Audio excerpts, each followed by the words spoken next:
आज की short analysis में हम डिस्कस करेंगे बालकृष्णा इंडस्ट्री स्टॉक के ऊपर। और दोस्तों आज से ठीक 2 महीने पहले हमने हमारी चैनल पर ये स्टॉक के अंदर एक एनालिसिस करी थी। और दोस्तों आप लोगों को बता दूं मेरे कितने ऐसे स्टॉक हैं जिसके टारगेट सिर्फ और सिर्फ दोस्तों 3 से 5 दिन में भी आ जाते हैं। 20% वाले टारगेट सिर्फ 3 दिन में आ जाते हैं। और मोस्ट रिसेंट वाला अगर एग्जाम्पल दूँ तो MTNL का स्टॉक है। आप जाके मेरी चैनल पर सर्च करके देख लो दोस्तों, 100% का मैंने टारगेट दिया था MTNL का। और दोस्तों महज 5 दिन में 4 से 5 दिन में MTNL का टारगेट हिट हो गया था। वैसे ही दोस्तों ये स्टॉक का भी टारगेट था 20% के टारगेट दोस्तों 3 दिन में हिट हुए। दोस्तों अगर मैं दिखाऊँ तो आप लोग देख सकते हो कि यहाँ पर मैं आप लोगों को बताता हूँ कि हमने कप एंड हैंडल पैटर्न निकाली थी ये स्टॉक के अंदर, तो आज से ठीक 2 महीने पहले। और दोस्तों मैं झूठ ये आप लोगों को ऐसा नहीं लगे कि मैंने अभी ये बनाया।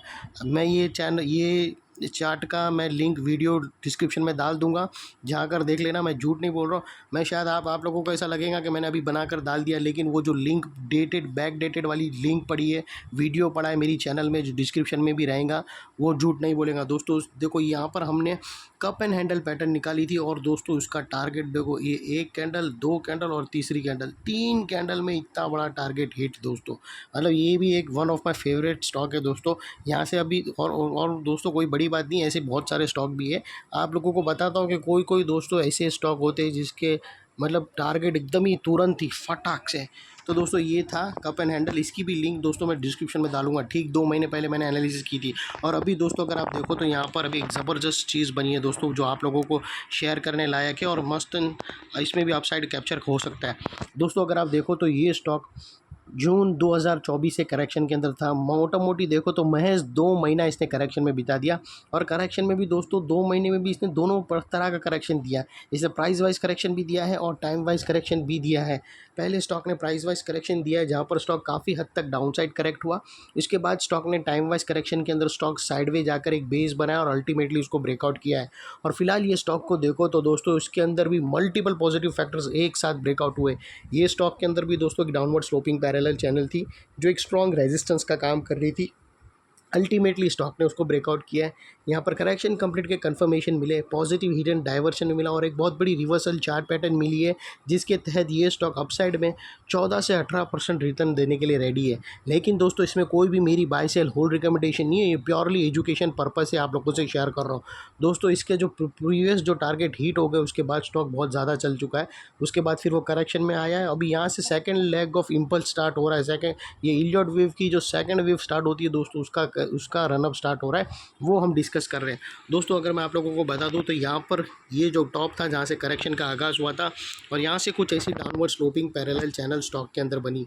और जब तक दोस्तों स्टॉक ये डाउनवर्ड स्लोपिंग पैरेलल चैनल में रहा, इसने प्राइस वाइज करेक्शन दिया और स्टॉक करेक्शन के अंदर फंस गया। दोस्तों अगर आप देखो तो पहला लोअर लोज यहाँ पर हिट हुआ, सेकंड लोअर लोज अगर आप देखो तो यहाँ पर हिट हुआ, थर्ड लोअर लोज यहाँ पर हिट हुआ और लास्ट लोअर लोज यहाँ हिट हुआ। और जैसे ही दोस्तों ये downward sloping parallel channel upside में ब्रेकआउट हुई, इसने मल्टीपल हायर हाइस को एक साथ ब्रेक करके उसके above high volume sustain closing देकर कंफर्म कर दिया करेक्शन इज कंप्लीटेड।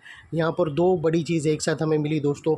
पहला तो इसने डाउनवर्ड स्लोपिंग पैरेलल चैनल को अपसाइड में ब्रेक किया, जिसकी वजह से जो स्ट्रेट डाउन साइड गिरावट आ रही थी वो अल्टीमेटली रुक गई।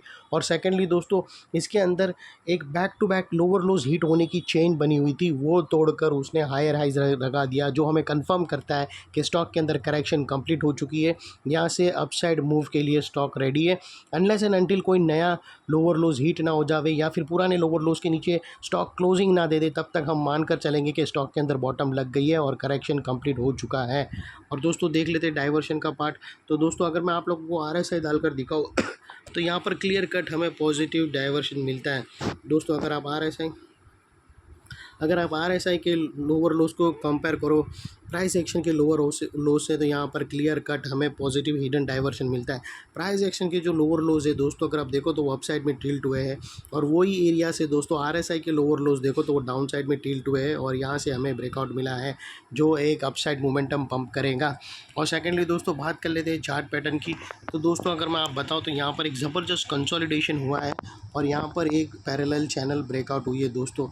अगर मैं आप लोगों को बताऊँ फ्रेंड्स, तो यहाँ पर कुछ ऐसी पैरेलल चैनल थी स्टॉक के अंदर और जो ब्रेकआउट हुई है। और ये जो इनसाइड रेंज है दोस्तों, ये कोई छोटी मोटी रेंज नहीं है दोस्तों। ये तकरीबन यहाँ से अपसाइड में स्टॉक को 12 से 18% 14 से 18% रनअप देंगी।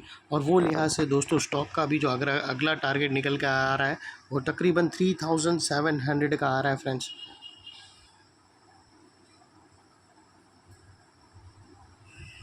3700 का स्टॉक का टारगेट है दोस्तों, जो तकरीबन 14 से 18% निकल कर आता है दोस्तों, जिसको हम येलो में कर देते हैं। और सेकंड टारगेट इसका दोस्तों 3500 के पास है।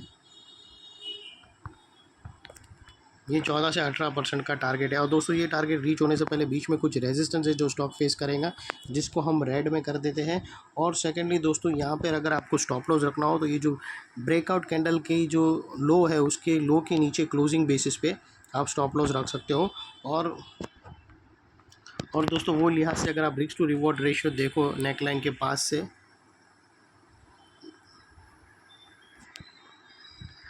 अगर आपकी एंट्री ये जो ब्रेकआउट कैंडल की क्लोजिंग के पास अगर होती है और वो लिहाज से रिस्क टू रिवॉर्ड रेशियो देखो, तो आपका रिस्क का एरिया फ्रेंड्स इतना रहेगा और रिवॉर्ड का एरिया इतना बड़ा रहेगा।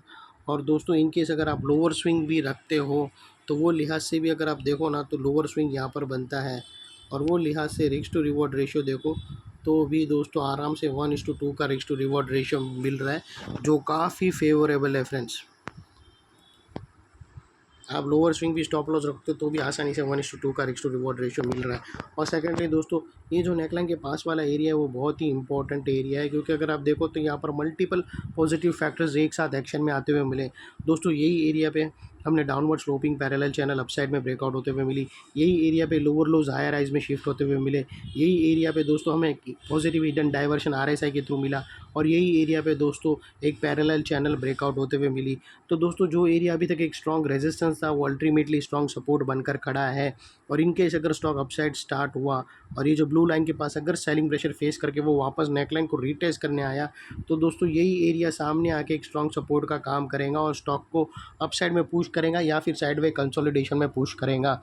और इतने बड़े स्ट्रॉन्ग सपोर्ट के नीचे हमारा स्टॉप लॉस है जो आसानी से हीट नहीं होगा, लेकिन बाई एनी चांस अगर क्लोजिंग बेसिस पे हीट हो गया तो दोस्तों नो इफ नो बट सीधा स्टॉप लॉस देकर तुम्हें ट्रेड को क्लोज कर देना चाहिए।